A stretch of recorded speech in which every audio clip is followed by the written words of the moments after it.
उन लोगों से दूर रहो जो आपको नीचा दिखाते हैं। उन लड़ाइयों से दूर रहो जो कभी हल नहीं होंगे। ऐसे लोगों को खुश करने की कोशिश से दूर रहो जो कभी भी आपकी कदर नहीं करते।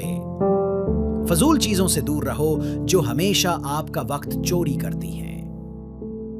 ऐसे जहरीले लोगों से दूर रहो जिनका मकसद आपके ख्वाबों को मारना है।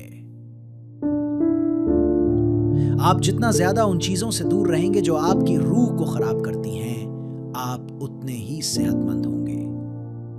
हिचकिचाहट ना करें, बस चलते रहें और कभी पीछे मुड़कर ना देखें। आपके पास एक कीमती जिंदगी है। आपको इससे बेहतरीन फायदा उठाने की जरूरत है।